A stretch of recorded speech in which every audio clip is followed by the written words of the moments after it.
அஸ்ஸலாமு அலைக்கும் வரஹ்மத்துல்லாஹி வபரகாத்துஹு. இன்னைக்கு நாங்கள் மீன் கறி செய்ய போகிறோம். மீன் கறி செய்து கொண்டிருக்கின்றோம். அது வெங்காயம், கிராம்பு போட்டது, கருவேப்பிலை,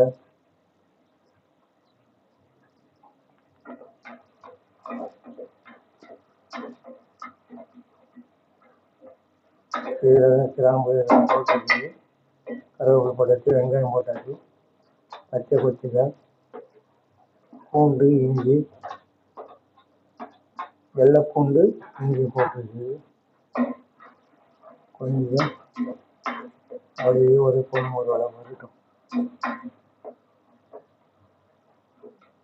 இந்த பச்சை வடை போகிற அளவுக்கு ஒரு கலக்கரைக்கும்.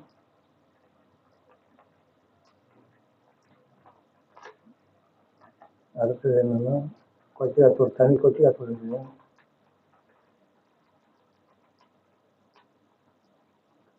தனி கொச்சிக்காத்தூள் இது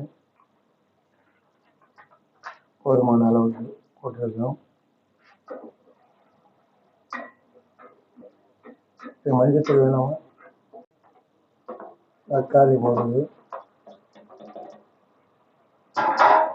வெங்காயம், பூண்டு இதெல்லாம் கொஞ்சம் பச்சை வடை போய் கொஞ்சம் இந்த கொச்சிக்காத்தூள் பச்சை வடை போனதுக்கு போது தக்காளியை போட்டு கொஞ்சம் பாதி ஃபுல்லாக வைக்கிறதால பாதி அவிய வந்து மீனை போட்டு மற்ற கரைச்சி வச்சுருக்க மசாலா போட்டால் மீன் குழம்பு ரெடி.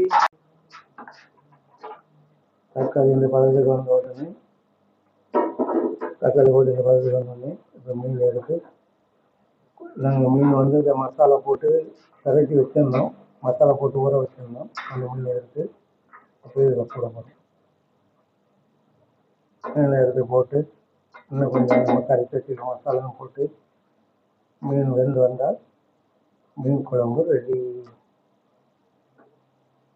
இந்த மீன் சும்மா ஒரு வாட்டி இது பண்ண கொள்ளையாவது விடுறதில்ல, சும்மா ஒரு 5 நிமிஷம் 10 நிமிஷம் மீனை பூராட்டும் உள்ளே இறக்கிட்டு இருக்கோம்.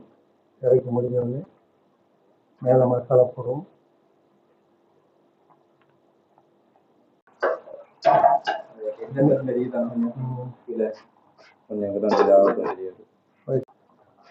மீன் கறி ரெடி முடிஞ்சு. இன்னும் ஒரு 5 நிமிஷம் வச்சா இறக்க வேண்டியதுதான். இதுக்காக வச்சுருக்கோம், இந்த மீன் பொரிக்கிறதுக்காக வச்சுருக்கோம். சீலா மீன்